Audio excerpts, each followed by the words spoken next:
Lovely. Okay.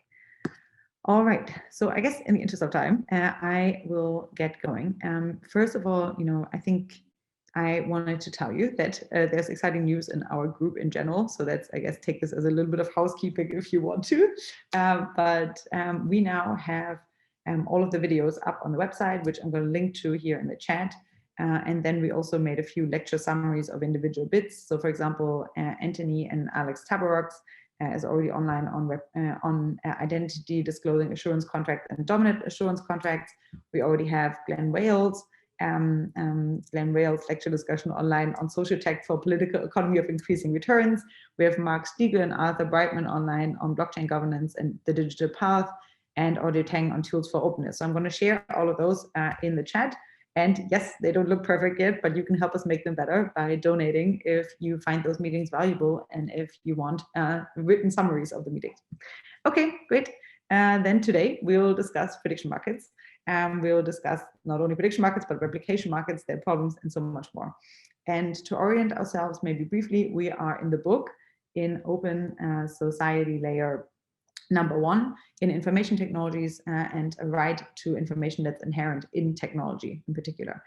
And we'll discuss better ways for truth-checking media. And first we discuss a little bit of what Project Xanadu has to do with that and how we can use that to orient ourselves to create better discourse. And then we move on to prediction markets, which is the topic of today. And in the book, we start with the concept, how they can be used for innovating in crucial areas for progress, such as scientific progress via incentivizing replication, how open society 2-layer technologies, such as immutable cryptocurrencies, can be used to incentivize betting, even if it's prohibited, how they can be used in a future key-style way to make political decisions via something like a DAO democracy, and Robin can maybe say more about that. And then in the next chapter, to be released in June, we also talk about potential problems, for example, assassination markets and how worried we should actually be about them.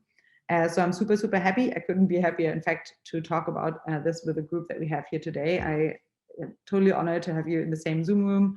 And we'll have a brief introduction to what prediction markets are by Robin Hanson from George Mason. Then that will be followed by a discussion of a few current projects, such as Anthony Aguirre's Metaculus, Paul Gebheim, who will speak on Augur, and Thomas Pfeiffer on replication markets. And then we close with potential challenges by Chris Hibbert from Agoric and Martin Koeppelmann from Gnosis. I'm super stoked for this meeting. I'm not sure if we can make do with 1 hour. I hope we can. But in the interest of time, I will just kick it off.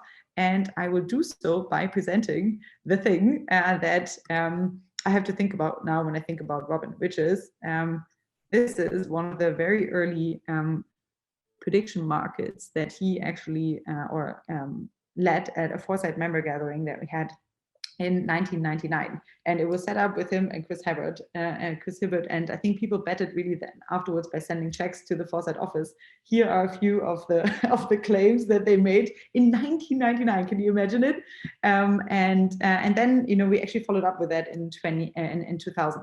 So this is not a new concept, but meanwhile I think it's never too late to really push for them actually getting more adoption. So if you want to know more about this, go in the book. We discuss this a little bit more. But Robin, you're really, I think, one of the very, very early pioneers in this. And the claims are really outlandish and very ambitious. And I think we could all take a cut from being equally ambitious about the future. This is enough from my introduction. Super excited to have you here. Robin, kick us off. What are prediction markets? Why should we care? And where can they lead us? So am I on? You seeing me? You are on. All right. So I've been told we have 5 minutes each, and I'm going to do it 5 minutes. And if the rest of them take more than 5 minutes, you should look at them nasty, because we're all supposed to take 5 minutes, right? I think I have the loudest shirt on, and I'm going to try to match that style by making the loudest claims here. All right. So key idea is we frame argumentation in general, discussion like we're doing here, as prediction. That is, a lot of the arguments we make are things that you could ground in predictions about what you expect to happen as the consequences of the things you say. So frame number 1, argument is prediction.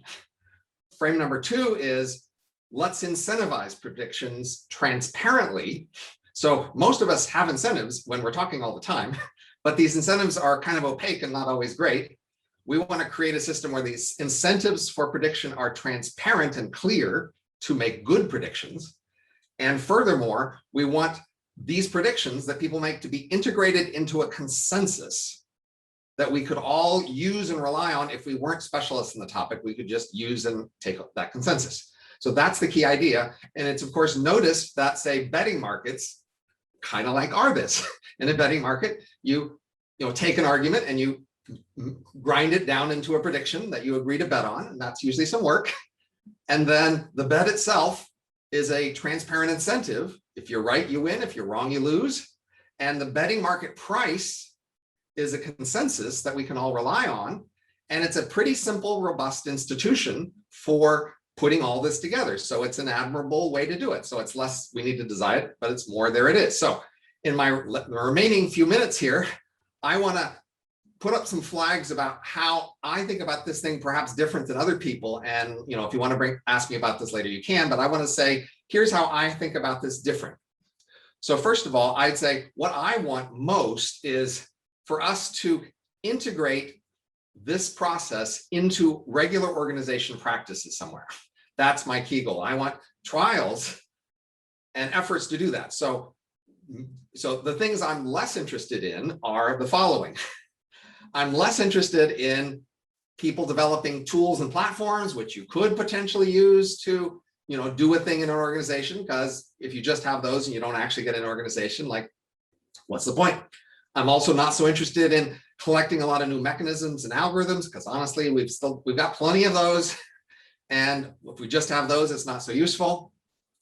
I'm not very interested in demonstrations of technology, showing that various technologies could work in general. I want demonstrations of, in an organization, that it's embedded there, it's a practice, and it's getting value. That's the kind of thing I want a demonstration of. I'm less interested in curated prediction contests, which are to some extent transparent for forecast incentives, which come into consensus, but they tend to require more curation. There's somebody in charge turning a lot of knobs, and I'm less sure I trust whoever's turning the knobs, or I don't want somebody to have to trust that. I want a simple mechanism that's robust. You can redeploy elsewhere. You don't have to redecide, all the details about which knobs to turn. And so that's partly why betting markets are a nice, elegant thing. There's not that many knobs on a betting market. You turn the knobs, they don't actually change it that much. And so it's a robust thing. If betting markets work, you can know they'll work for you. I'm not so interested in demonstrations on interesting topics. I want demonstrations on actionable topics. So here's the key point. Organizations take actions. The information that's valuable to them is the information that's most actionable, connected most directly to the actions they want to take. And that's my reason for interest in what I call decision markets, which are basically outcomes conditional on decisions. That's extremely directly actionable. And that's what we need. We have way too many things that are often assigned interesting, but less clearly actionable. Perhaps repeating, I'm less interested in just basic mechanisms and more interested in the integration with culture and incentives. So we've seen a lot of organizations try these markets, and they basically are more accurate and their users like them, but they get killed because they're politically disruptive. There are a lot of political obstacles. So we just need to go do trial and error in real organizations and in real context, work out those problems so that we can have a track record of here's how people figured out how to avoid those problems. And you could do that too. All innovation is the combination of some simple, elegant ideas with a lot of messy detail. What prediction markets need is the messy detail to be worked out. The elegant ideas are there. Finally, all of this therefore needs to be real organizations with real problems need to apply the prediction markets to their real problems, not just because it's cool or sexy and they want to be in the news, but because they want to solve that particular real problem. And we need to create a track record of that working for them and then keeping it, not killing it when whoever's in charge of the project leaves and somebody else replaces it. And that's the thing we haven't had. And honestly, I've been waiting for a while. I'm eager to work with any organization that wants to try to do that. And my 5 minutes are up. Done. Wow, everyone else taking inspiration in Robin's super crisp.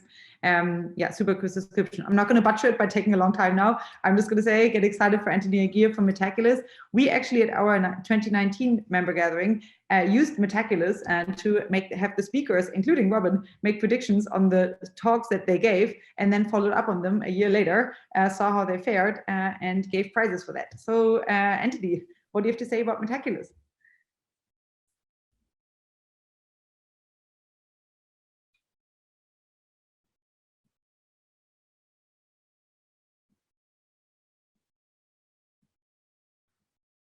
I can see it, but in case you're on mute. Yeah, still not hearing anything.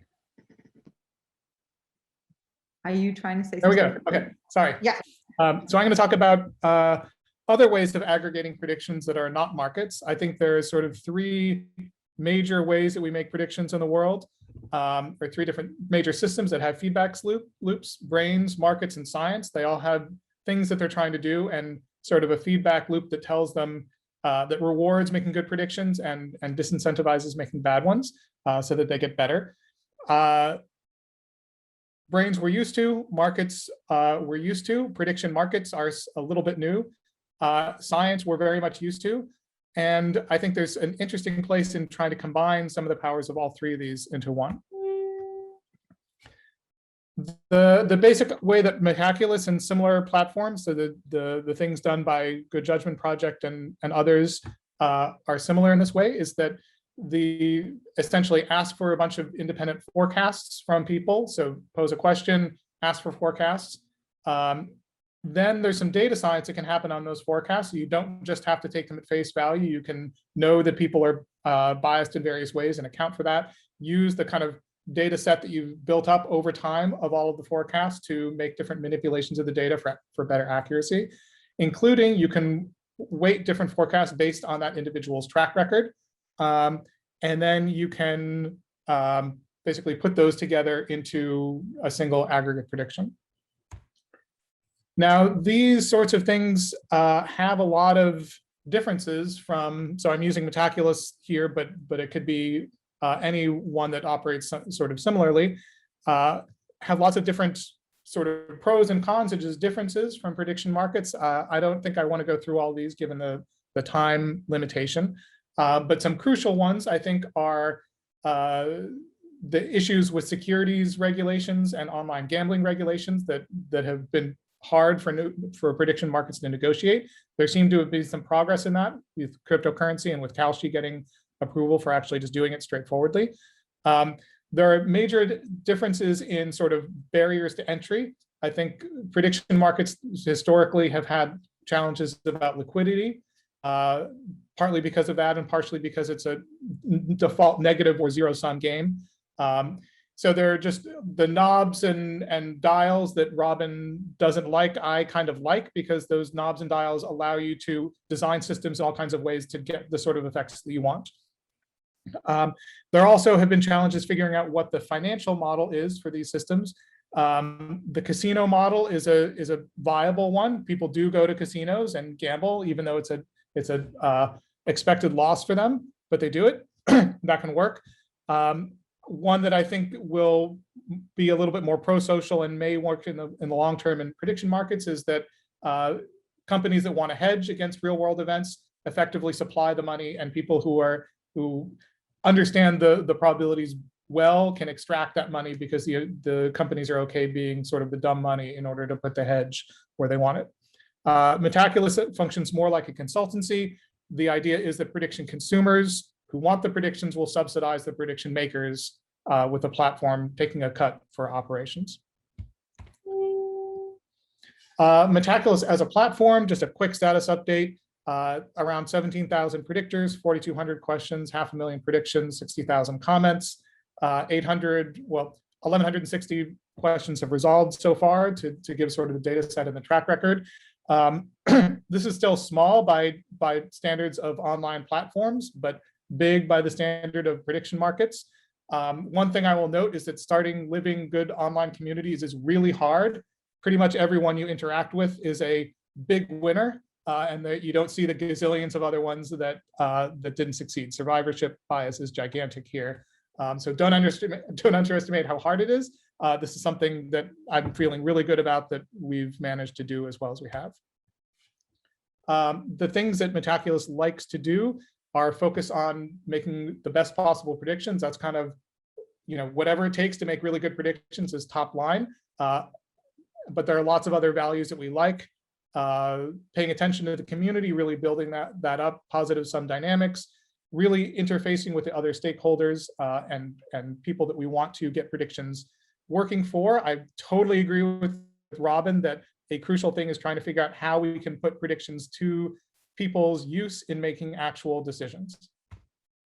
Finally, a couple of exciting new things that are happening with Metaculus. We have a new thing called forecasting causes, which are essentially a way that a community can generate a tournament and discussion section and products and outputs regarding a particular set of things. We have launched one about feeding humanity and alt meat.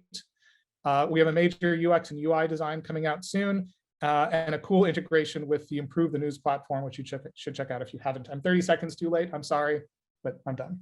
All right, next one up, Paul Gebheim. So excited. I think Augur, is really the service that is enabling the immutability of prediction markets, not only cross-jurisdictionally, but also allowing monetary incentivization for actually betting on them, which could potentially open them up to a much bigger set of people. So, Paul, what's new at Augur? So much is new here. I'll give the very fast TLDR of where we came from and where we are.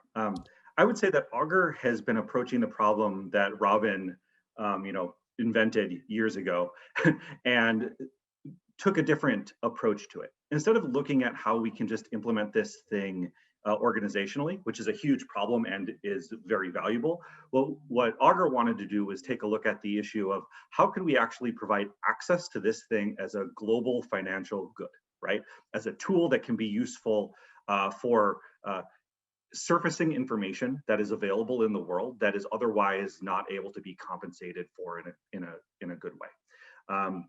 And so the approach that we took to that was by building our platform Augur on the Ethereum network. This is it's a cryptocurrency based prediction market platform. And what we quickly discovered is that there are a few very large problems that exist in the space of if you are trying to create a global distributed set of prediction markets. There's a couple of big problems that you need to solve. So we've broken those problems off into kind of the big categories. The first one is what we call the Oracle problem. This is something that Martin and Joey have argued about on Twitter over and over and over again. The main issue is, so say we can create these markets and say we can engage people in doing this, whatever action it is, whether that's kind of a betting action or whether that's more of like a hedge kind of insurance sort of action. If we can incentivize people on to do those things in order to use their knowledge, how do we actually resolve those things properly? How do we know that the outcome that people were betting on wasn't manipulated just to make money, but the outcome is actually something that is meaningful in the real world? So since 2015, Augur's core foundational work has been working on this Oracle problem. With that, we kind of created this thing called the Augur Oracle. It's a truly incentive compatible Oracle system where people can report the outcome of a market, and there is a increasing set of bonds that is placed upon disputing the outcomes of those markets. And in the worst case, what actually can happen is that two universes are created. If there is no agreement that's found through this process, multiple universes, we call them universes, are created where the people that believe that one thing happened can now bet in the universe where that happened, and the people that believe that another thing happened can bet in the universe that happened. So we can kind of actually create a structure where where you can really truly stake your money on the outcomes that you believe happened without falling into the trap of a Keynesian beauty contest and trying to predict what other people believe will be the winner. So that's kind of been our major focus. So for anybody that hasn't gone and read it, go read the Keynesian beauty contest, Wikipedia article or whatever. But that's the core thing that we've been trying to solve for years. So we've released 2 versions of that Oracle. The current one is live on Ethereum mainnet. We are now switching our focus for the short term to focus more on how do we actually create good user experience around people that want to participate with these markets. Because although we've created this system which is censorship resistant and it's decentralized and it's worldwide and it does work, it's currently extremely expensive to use. So the next problem is to figure out, okay, so now we have this system that we believe is economically secure. How can we create ways so that people can actually interact with the markets, use this oracle in order to resolve them properly, and get the information they want out there without it costing a fortune or being too slow? So we're really working more on this other side of it, like what is the user experience of somebody that wants to actually use these things? We're currently starting, we just launched a product called Augur Turbo. It's the other side of the world from this oracle problem. Basically, you can bet on markets and you just trust that Chainlink will resolve them properly to start. But we're going to take that, which is a user experience test, and we're going to slowly build that in so it's ultimately secured by this oracle system, which means that people can both bet on the outcomes that they want of these kind of user-generated markets, and they can be verifiably resolved so that people aren't just scamming other people in order to get money out of them, but they provide useful predictions. Do I have another minute? Well, let's, if you can do 30 seconds. Okay, never mind. That's enough. I'll send you guys a link. Okay, great. Thank you. Well, little did you know, we don't actually have to Google the Keynesian beauty contest because Chris Hibbert is going to red team he's here. The whole proposals with the beauty contest. So really, really happy to have him here. Anyway, before that, we'll still get to another project. This was one that we recently looked into, which is replication markets. Super, super excited about replication markets, especially how they can maybe even be used as decision markets to incentivize the kind of research that is predicted to have low replicability. So Thomas, thank you so much for joining from Replication Markets. I'll share more info about you in the chat. Okay, great, thanks. Yeah, so Replication Markets is a bundle of projects that started around 2010. So back then we had what's called a replication crisis in science, which in turn was triggered a few years earlier by, among other things, by a paper by John Ioannidis that was called Why Most Published Findings Are False.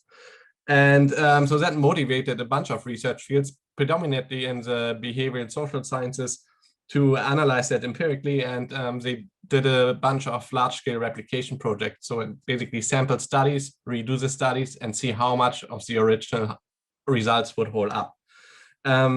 We at this point, and we, that's Anna Dreber, so also here, Magnus Johannesson, who's from the Stockholm School of Economics, and Yiling Chen from Harvard. At this point, we're working on prediction markets a little bit, exploring them, and these replications were a perfect opportunity for us to test them in practice and basically try to check whether they can elicit informative forecasts about the outcome of the replications. And of course, that's totally inspired also by Robin's work, particular Could Gambling Save Science, right? So in our design, we are much smaller even than Anthony's platform. We have, we run 4 or 5 projects so far. In each of these projects, we have about 20 to 30 questions. So there are studies. Will this study published in, let's say, PNAS in 2010 or whatever, will that replicate or not? And we have about 150 to 100 participants in these markets. People play not with their own money. We wouldn't get that through our ethics review. So we give them the money they play with, but they still are incentive compatible mechanisms, and that people earn more money if they make good predictions. We usually use, also it's not a standing platform, we usually work with commercial providers such as Consensus Point to set up our markets, because we are not having continuously markets running, or at least till recently. So from like our first 4 or 5 projects, we just published a paper in +1. We analyze the data, so we get really good correlations with the actual outcomes. So we are fairly predictive at a scale of 100 or so papers that we have analyzed cumulatively. That basically then put us to a point fairly recently where we were thinking about what to do next, and our priorities there are increasing the accuracies further of the forecasts, increasing the scale, broaden the scope, and then also moving towards decision markets. And we had a bunch of very interesting opportunities coming up to get started with this, 2 of which I want to basically describe in a little bit more detail. First one, DARPA Score, right? So DARPA is running a big prediction or a big replication effort. They basically start with about 30,000 research claims, 30,000 publications that are being annotated. 3,000 are being annotated in greater detail, and DARPA is basically funding to elicit forecasts for the replicability of these 3,000 publications. So the trick here is replications are expensive. They are only actually replicating about 10% of these things. So we're betting on things that are not necessarily going to happen. And that moves us slightly towards decision market territory.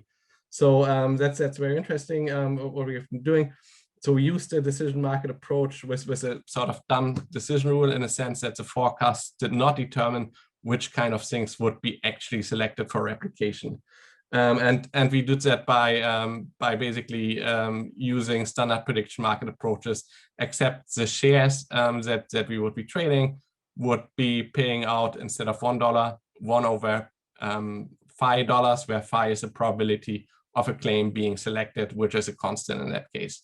Okay, so if you have any questions, we also have a paper very recently on an archive that outlines the whole anatomy of this fairly big project.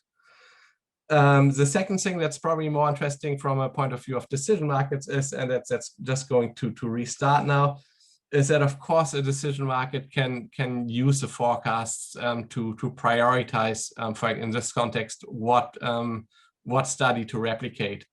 And that's what we are doing. We can imagine different strategies there. So if one is interested in debunking claims, one would basically be predominantly select studies to replicate that are forecasted to not replicate, so to give a different result than the original result. If one is looking more for confirmation, one would select those studies to replicate that are forecast to replicate. And if one is interested in information gain, we probably would take the studies where the uncertainty is highest. Now, for our upcoming project, we are going through betting of about 50 replications of studies that were published in PNAS and that used mTurk as a subject pool. So that's basically the defining feature for the sample. And our sampling strategy then for what is being replicated is a little bit different from what I explained. So we do 2 samples, one with a high probability, one with a low probability of being replicated, because our objective is really to show in this case that we get differences in between the samples. Okay, so that's all I want to say. And if you are interested in these projects, we are always looking for collaborations. Please drop us an email. Thanks.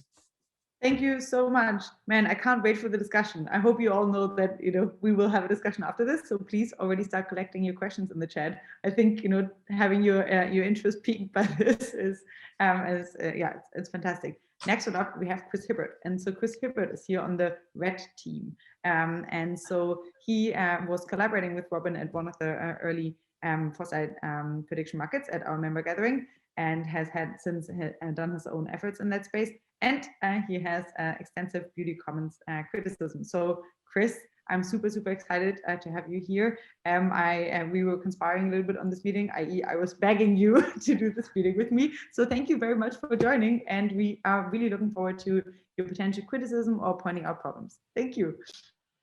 Yeah, I've been involved with prediction markets for quite a while. Worked with Robin and Markham back at Xanadu in the 90s.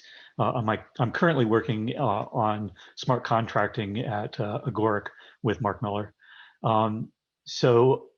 Paul's presentation stole a bunch of the wind from my sails. Most of this was intended to be a rant about Keynesian beauty contests, because that's what I had seen all of the times that I'd looked at Augur. I'll talk about the importance of Keynesian beauty contests and avoiding them, but apparently it's not I'll have to look more at what Augur is doing now to understand how I feel about what they're doing now. We can fight about it. Yeah. So making decisions. So Robin talked about decision markets in a couple of particular cases that he cares about currently, about when prediction markets are most important or most effective.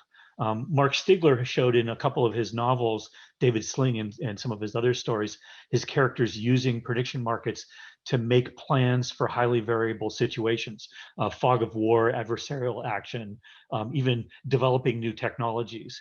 And so my point of view about prediction markets is when there's a question about an obscure subject with a surprisingly high probability of coming to account, that's a signal that somebody wants to take something, that somebody might want to take some action on. And so it's the unusual situations where I most care about prediction markets coming up with the right answer, and that requires a decision criteria that isn't subject to the whims of the crowd.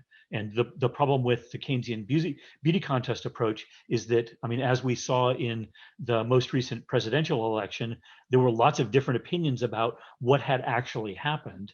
And one of my coworkers thought that he had won a lot of money immediately after the election took place, because he just looked at the news reports on what the electoral vote outcomes were. And I knew that it depends sensitively, with a lot of sensitivity, on what specific question was asked if you have a good prediction market.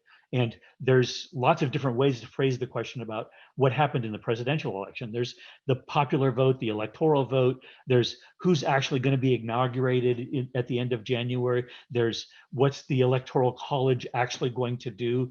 And all of the time from the beginning of November until at least mid-January, maybe until the end of January, there were lots of questions about what's the Supreme Court going to do? What's going to happen in state legislatures?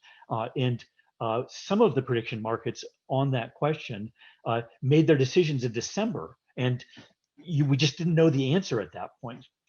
So for laying off risk or making insurance, what I really care about is in these unusual situations, having a decision criteria or a decision process that is clear to the people who are betting ahead of time, and gives an incentive to people to think about what's the actual outcome going to be and what's the judge actually going to decide, rather than what are most people going to claim is what happened. I'm really glad to hear that Augur has come up with a mechanism, but I'll have to, as I said, I'll have to study that to find out what's going on. I can stop early because Paul maybe resolved most of my issues. I don't know. I'll have to figure that out. So thank you. Super excited for the discussion about that. I think next one up, also on the red team, is Martin Koeppelmann from Gnosis. So Martin also had, I think, a few reservations or at least critique points to prediction markets. Is that correct, Martin? Yeah, yes, or I mean, just empirical, things we learned along the way. So short introduction. So I think generally, Gnosis, we tried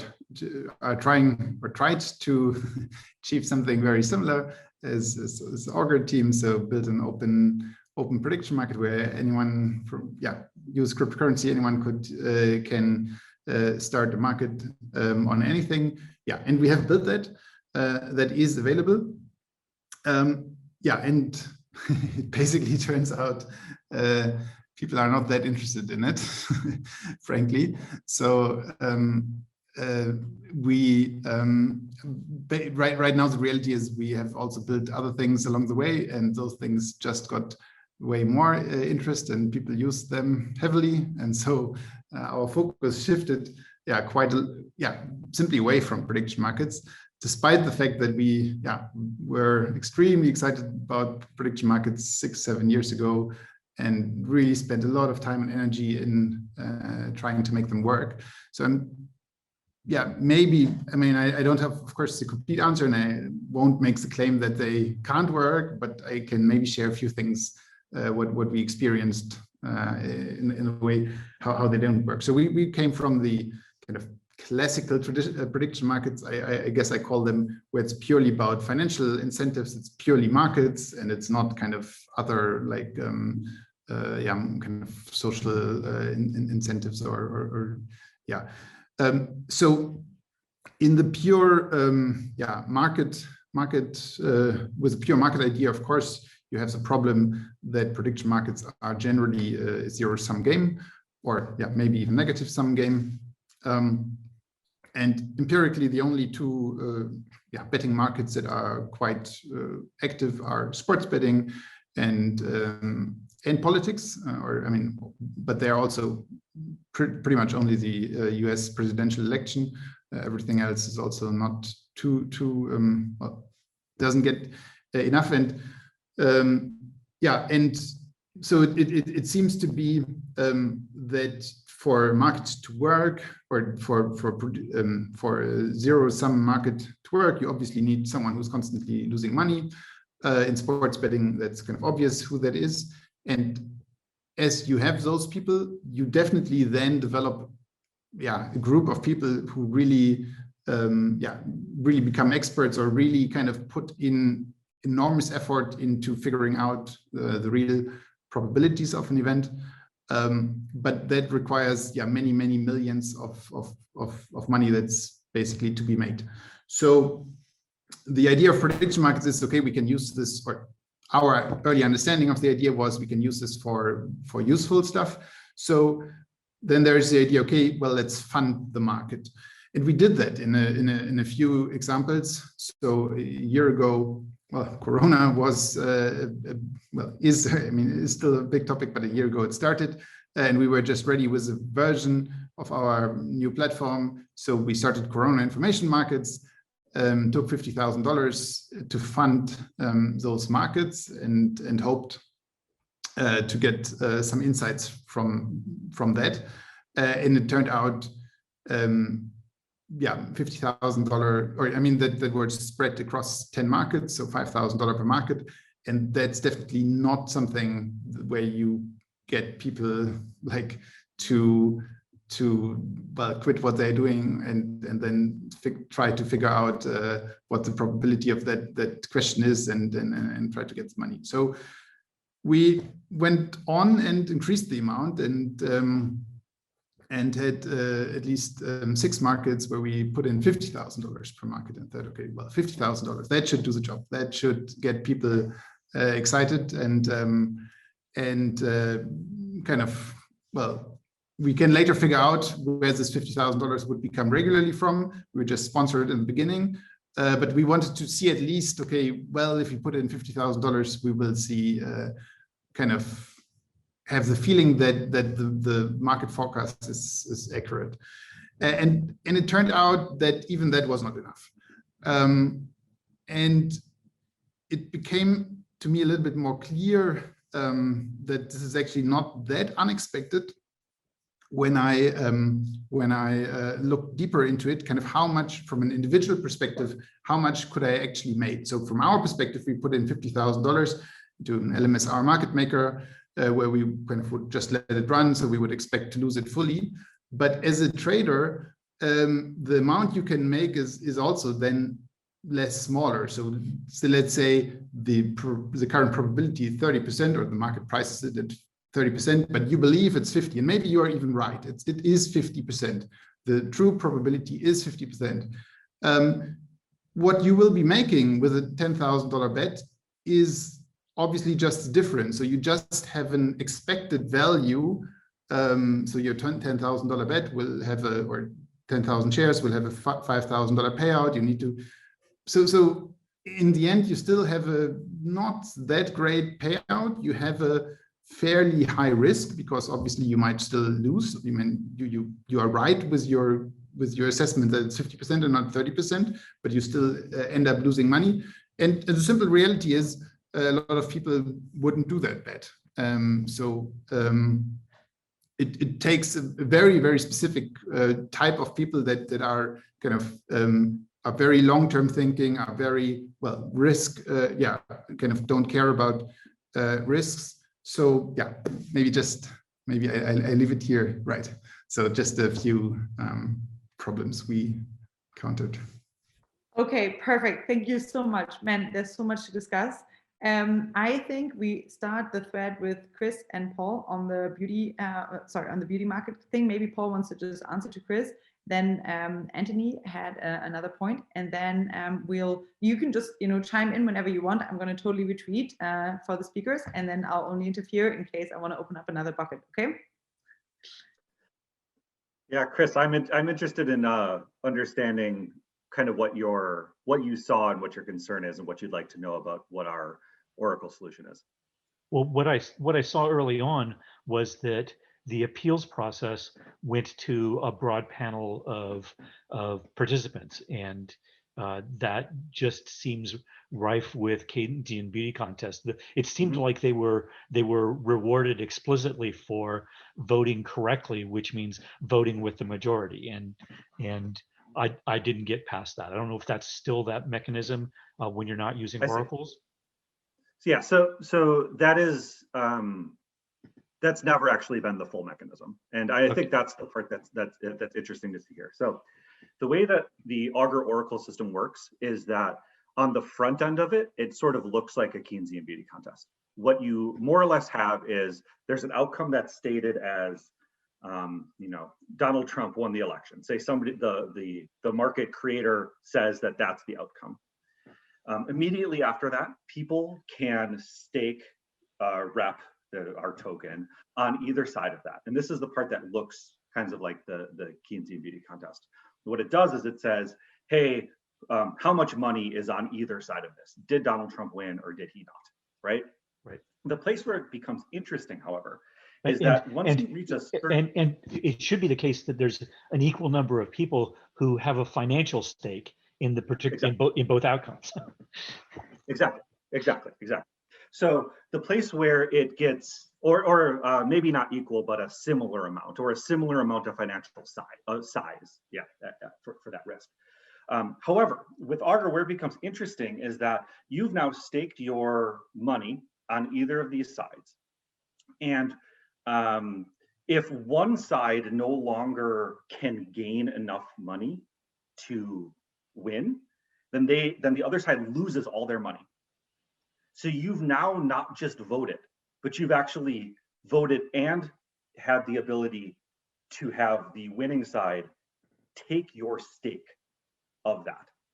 Secondarily, if we get to a point where even with that risk, the stakes get to a certain size, currently it's 7.5% of the total market cap of Rep. If that happens, instead of simply resolving the market for the biggest side, what we do is we say, hey, both of these outcomes clearly have enough support that they could be real. So what we do is we create two markets, one where Donald Trump won, one where Joe Biden wins. And then people choose where to migrate their funds. You can only migrate your funds in one direction. This means that there's a universe where Joe Biden wins. Now my rep, my tokens, I migrate over to this universe. And I can now use these to participate in resolving other markets. Now there's another universe where people can migrate their rep to the one where Donald Trump won, right? In my experience in the real world and all of the prediction markets I've played in, there's only been approximately one where a month after the outcome took place, there were firm believers that both things had happened. And that's the Trump election. And so in that case, it seems like what you're saying is that the market splits, and from that point on, there's a market where people who basically who believe the Democratic story and people who believe the Republican story, and they're just in disjoint markets. They're in disjoint markets, and there's two different rep tokens now. These rep tokens have two different supplies, and they trade separately.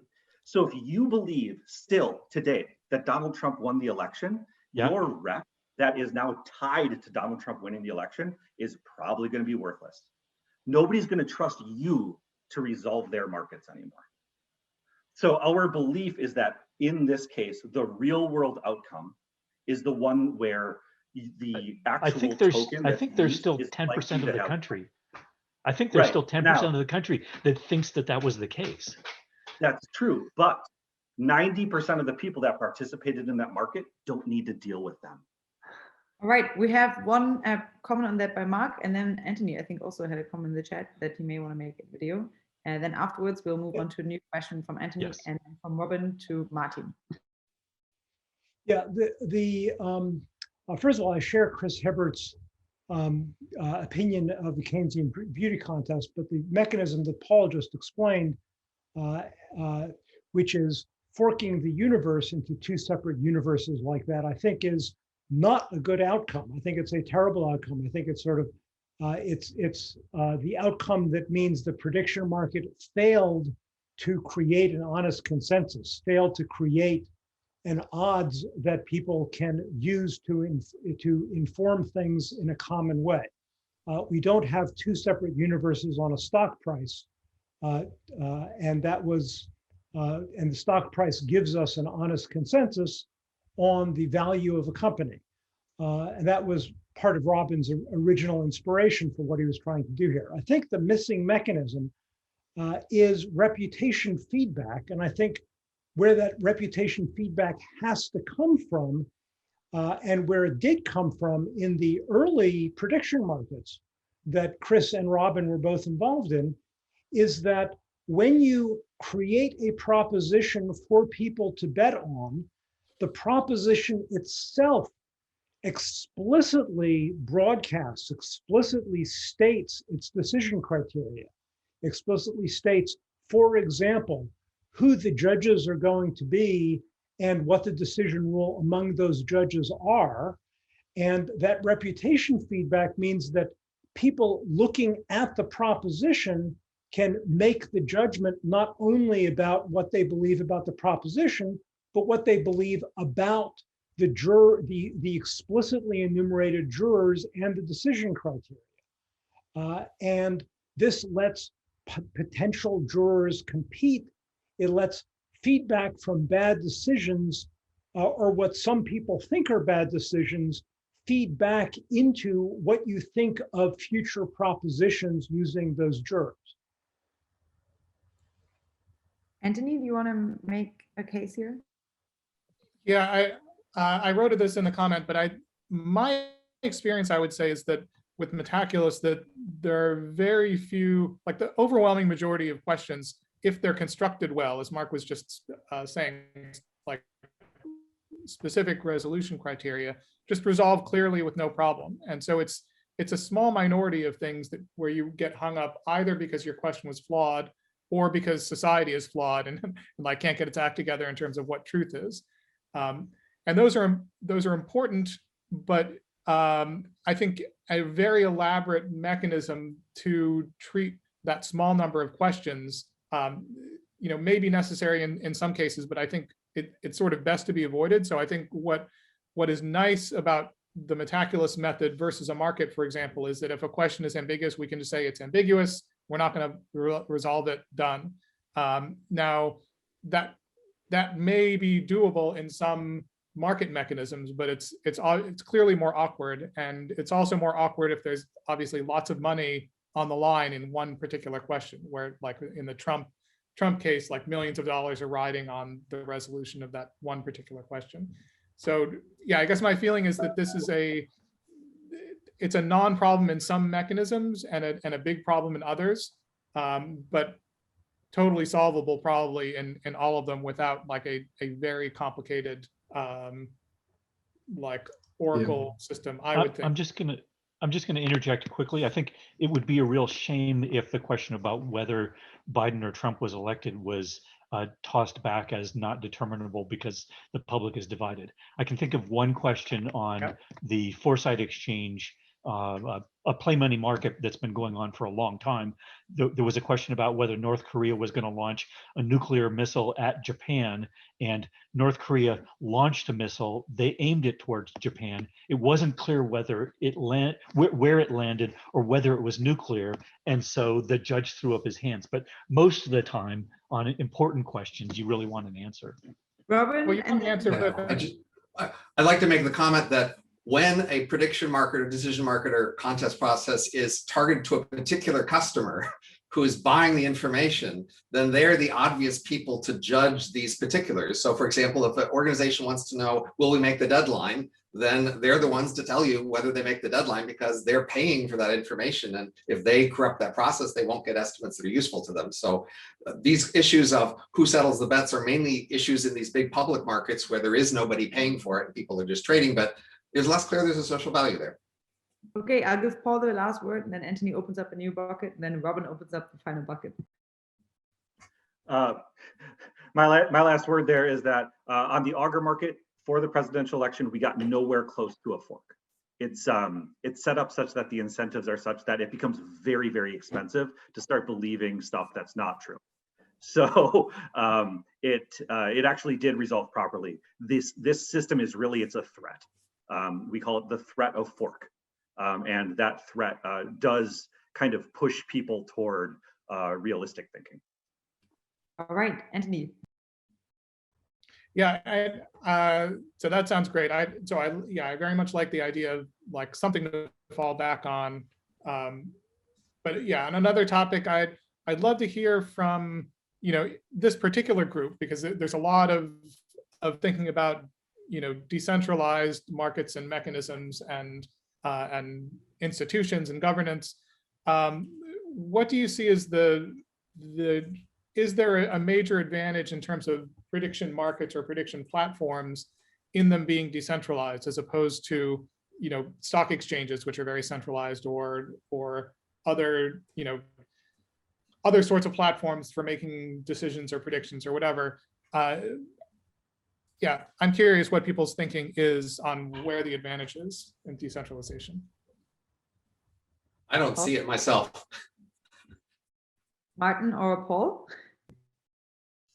Well, I mean, there's a very, very simple answer. I mean, I can start a prediction market within 5 minutes now. That's globally accessible, and that's only possible because it's decentralized, and there are very simple legal reasons for that. That being said, yeah, I mean, as I said earlier, it's not. Yeah, it's again, it's less clear to me what the use case for those markets are, or yeah. And I would say on another sort of legal thing, the ability to access financial markets is not equally distributed currently. And in a distributed system that is properly designed, you give more equal access to those financial markets. They may work differently. They may not work as well. They may not work at the scale that like the New York Stock Exchange works. But I think we've seen at least evidence that we can bring in a wider group of people from a wider part of the globe to participate if it's not locked down to what the big money players in New York or London or whatever want to do. Electronics gives you more people to access, but it's the decentralized part is to let you evade the laws, but it's not clear they're going to let you evade the laws forever here. So the idea that, oh, you can do it on blockchain because then you can do illegal things and haha, they can't get you. I'm not sure that you're going to be able to keep that going. I want to point out that, I mean, Robin ran the first prediction market at Xanadu in like 1989 or 1990. And the delay between that and them being tried out in the real world, we had a 30-year delay because it was because of the regulatory clearance issue, because of the regulatory blockage. We now have the decentralized ones have gone ahead and created them so that they can be used at scale with universal accessibility.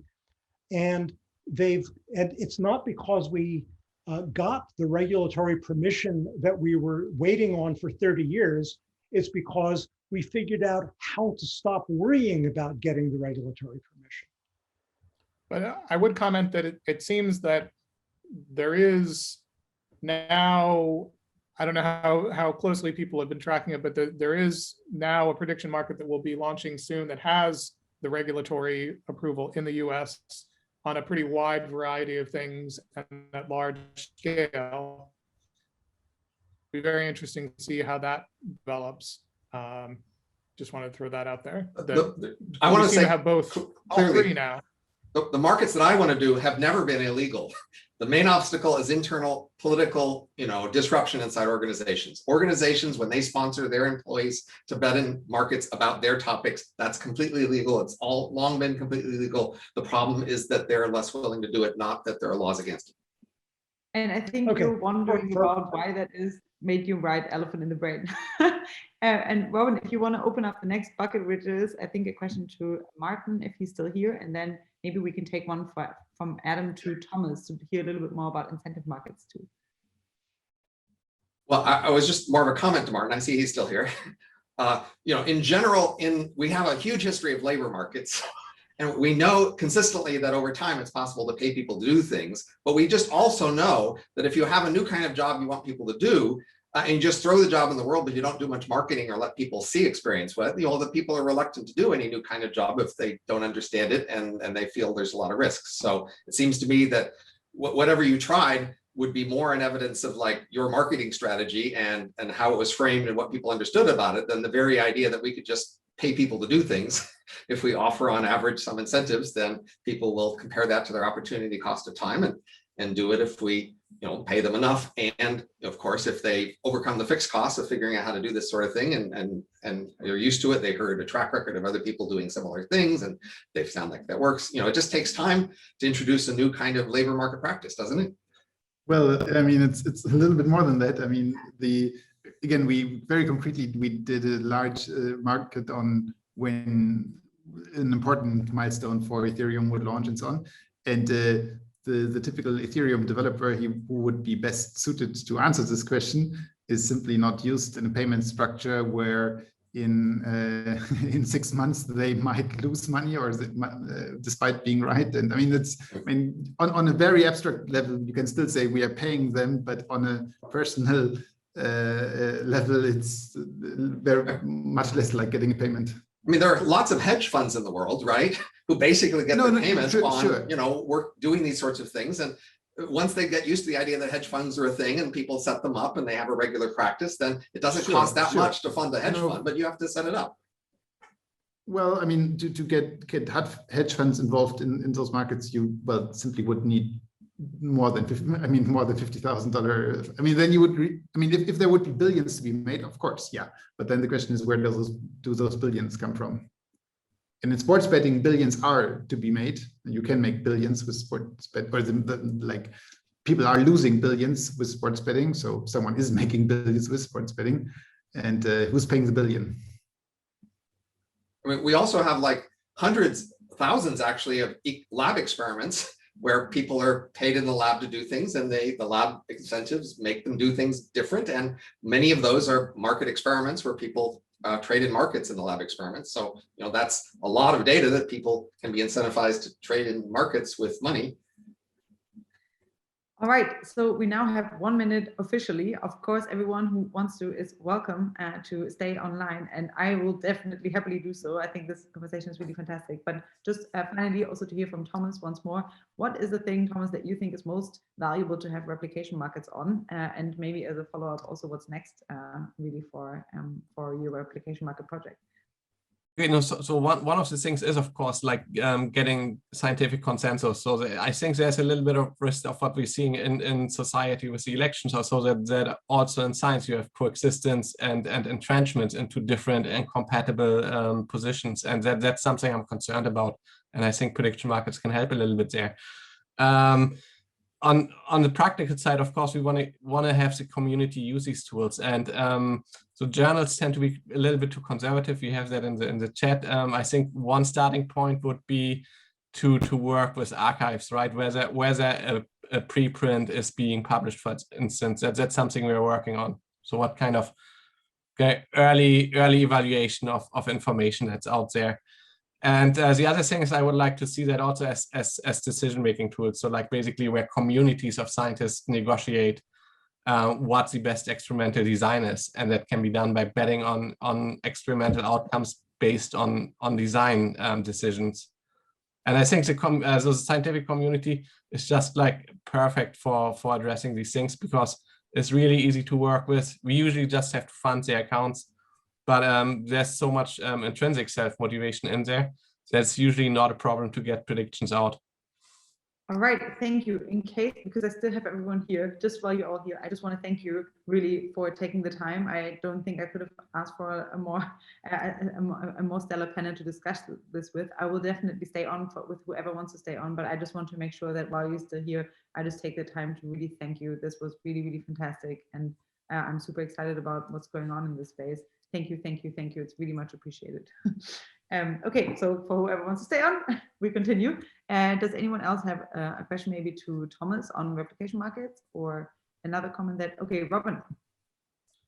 Well, I just want to pursue the conversation we were having in the chat. I asked, can we get journal editors to use this? Because they would be the obvious people to use the information about whether something's replicable to make a decision about journal articles. So if we can't get journals to do it, it's less clear anybody cares, right?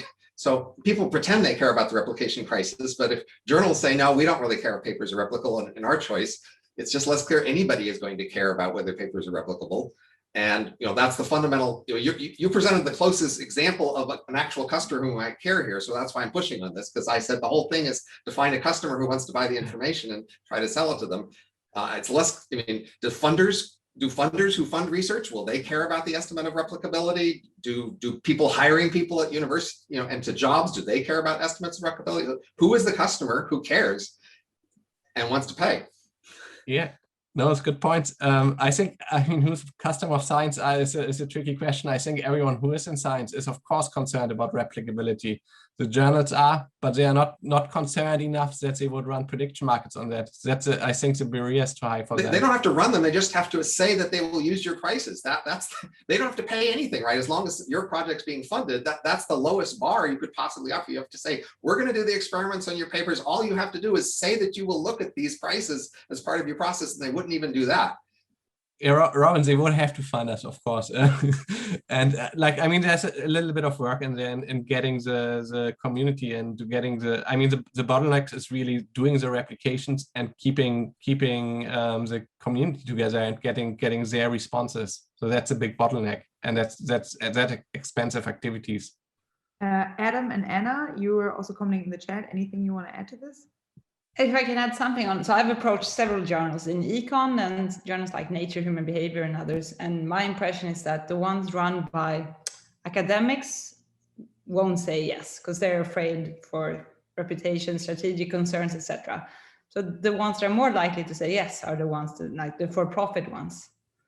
So maybe those are the ones we should approach and ask them to just add a prediction market part as 1 out of 5 reviewers. Everyone agrees that the biggest problem with the review process is the small number of reviewers for a given paper. Here's the solution, but editors who are professors are not going to say yes. That's my impression, even those who are working with us in these projects. Adam or Anthony, anything to add?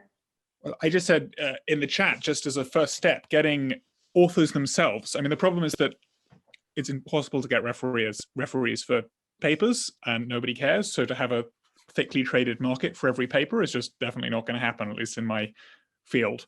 But it would be very doable just to ask the authors themselves to list in the abstract of every paper, as a rule, what percentage probability they think is that they will replicate. That wouldn't be a market, but it would highlight the problem that it's there and force transparency. Yeah. But the authors have no incentives to not say it definitely is going to replicate. The thing is, I think the journals should do that. The journals should put in buckets in there, and so different chapters in there for things they expect to replicate and for things that they don't expect to replicate, and then validate that from time to time. What if somebody just has a bad track record? What if they just constantly say it'll be great and it isn't? Who will ever punish them for that, right? I guess I was imagining that you would give a ranking along with people's H-index for how well calibrated they are about their own research, but maybe nobody cares. Yeah, I think 2 places to look are the funders for sure. So I think they're certainly incentivized in principle to want to fund replicatable or just good research, and they have the finances to subsidize either reviewers or even markets if they wanted to. I think there's something to be said even for just putting it into the review process in any way. When I've experimented with this, it's been very enlightening to just ask the reviewers to, compute the probability that they think that outcome A, B, and C each individually will be accomplished. And we didn't actually use that when I tried it. Like, we didn't use that as a quantitative criterion, like in the ranking, but just having it out there and having people go through that process, I think was very enlightening in terms of their thinking. So I'm all for people who are running grants competitions and things to start using this. Another thing that we've thought about, and we haven't quite tried to implement, is a prediction system on citations of a given paper. So if you, I mean, I would find this super interesting if I'm going to read the archive and there are papers that are predicted, I'll read it a week later. If there are papers that are predicted to have lots of citations and some that are predicted to have 0, that is useful information to me in terms of whether to spend my time reading those papers or not. It's not replication, and it's got all kinds of problems because citations do too, but it's information that people would actually use, I think, in deciding what papers to pay attention to. Would they pay for it? Possibly as part of a service. I think probably not much. I think that would have to be subsidized, but I think it would also be the real cost is the labor of people making the predictions. And so you'd have to figure out, and I think that would probably have to be subsidized because academics reading scientific papers do not want to pay a bunch of money for it. So Anthony, who are your customers that are closest to somebody who wants to buy information because they will take an action based on it? Like, again, that's the thing I'm looking closer to. Somebody buying the information because they want to use it, as opposed to want to look good because they paid for it or something. Well, the customers in that case would be the people reading the papers and wanting to read the right papers. I mentioned your whole system, your whole Metaculus system. Who is the closest to a customer who's buying the information because they will use it? Oh, the customers for Metaculus in general. Yeah, that will vary from project to project. Most of those at the moment are nonprofits, and to what degree, there's a mix. So, but they exist. Some of them pay money. To what the best example are mixed. If we had paid by using it at Vision Weekend, right? Yeah. So the best example. There are lots. The best example I can think of that actually took place was the markets that Corning funded. Corning is a big company in the glass market, and they currently do cell phones and computers and stuff as well as big screens. And they funded a market in where the price points were going to be for big screens and other kinds of things that they cared about. And unlike a lot of companies and others, they were the big gorilla in this market, and so they figured they would get the most advantage out of that. Now they only did that for what, like 3 or 4 years, Robin? It wasn't very long, and then they stopped, presumably because of internal politics. But they had an incentive to actually get real information about market penetration and different kinds of glass that would be used in the world. By the way, I have an example that's new that might be interesting if everyone's here. So, go ahead, Paul. So one of the things that we're seeing currently in the crypto world is we've got a lot of new projects. These projects have a lot of value that is locked up in them, and there is a very wide and interesting attack surface on those markets or on those products that can result in huge amounts of money being stolen. We're talking, I was a victim of one that was about $140 million 2 weeks ago. I only had 20 grand stolen, but like, it's a lot of money. And one of the things that we've been looking at is organizations, these protocols, well, not even consider an organization, but these protocols, as a part of the protocol operation, may be incentivized to pay the market for information on how secure they are, right? Currently, that's mostly done through bug bounty programs, but this requires a certain amount of management and like choosing the numbers correctly and all this kind of crap in order to get bug bounties right, versus being able to surface information as people are getting it. It's a way that white hats can actually get more money for participating in this process, and that process can be distributed over a wider amount of people, so that information might be able to be exposed earlier about what is happening. We don't yet have proof that works. It's kind of a the DeFi world, this is called a coverage market, or there's a product called that offers coverage. It's called Cover, that does this sort of thing. But the problem is that they're mostly currently being treated more like an insurance market than they are a prediction market. So, you know, people are expecting to show like proof of a loss in order to get paid. You know, like, yes, my car actually exploded, that sort of thing. But we do think that there's a possibility that these protocols will want to pay for the information about the worldwide knowledge of their security. This may be partly due to my feeling about the security landscape, but this also sounds like it leads into what Kate was talking about in the chat, which is it sounds like an assassination market. If the blockchain market, though. If the blockchain space is target rich for security hacking, then this devolves to an assassination market. But everything's really, it's not really a problem, because the value you can extract from the protocol directly is usually much larger. I mean, in this example, there was this 130 million kind of attack. So another market with 5 million wouldn't kind of really make a difference. Right. Well, and the interesting thing about the decentralized case here is, like, a lot of the times there is no single person that you could assassinate to get that money. You have to attack the platform itself. What I meant was calling it target rich is there's a lot of holes in all of these, and putting a big bounty on demonstrating that there is a hole. I mean, that's already the case. So, Markham, you look like you want to object.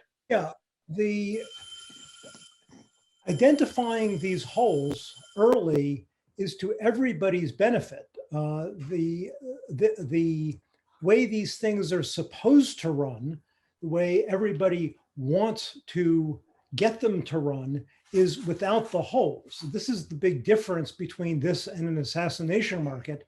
It's not the case that for moderate cost, I can be invulnerable to the possibility of assassination. Whereas it is the case that for reasonable cost, I can build a system that is with significant probability actually secure, actually invulnerable against attacks. And that's the kind of systems we're trying to build. So we could tell the difference between relatively vulnerable and relatively invulnerable systems, and that would be valuable. I think the key parameter difference would have to be basically how much money could you make in the market, and how would that compare to how much you could make with the attack.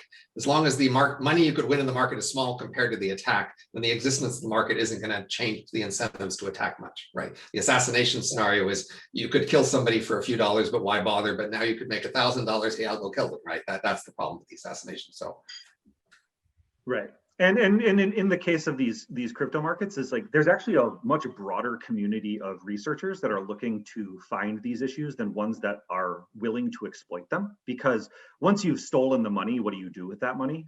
You know, there's a limited number of organizations in the world that can figure out how to extract $130 million out of the blockchain and do things with it. But there's a lot of people that can do security research and would benefit from making $250,000 by their knowledge. So I think that's a place where it becomes interesting. The incentive alignment does start to change. Yeah, I also want to point out that unlike assassinations, people who succeed at attacking insecure programs running on the crypto system are in the long run doing everybody a favor, improving the quality of things, that this is an ecosystem in which insecure stuff dies a quick death, rather than in the mainstream software ecosystem where companies manage known insecurities for 20 years because they're not willing to invest to build a secure system. So we're building an ecosystem of the survivors of the possibilities of those attacks, and that's wonderful. Okay, I guess, in the chapter that we're going to be releasing at the next month, we'll talk a little bit about assassination markets and whether or not there are a new problem. And we kind of come to the conclusion that by having immutable cryptographic systems, we're kind of taking away the power from institutions where there are already robust assassination markets, such as governments, and not only hidden ones, but pretty open ones. Yeah, well, we're all laughing, but true. Okay. Any other? Does anyone else want to open up another bucket, or has any final comments, things to say? I have to take off. Okay, great. Is there anything that you want for the future to be investigated? If anyone's listening to this and you're like, okay, there's still something open where I'm like, okay, if anyone has time and this is something that I really want people to look into, or something that you have coming up that you want people to know about.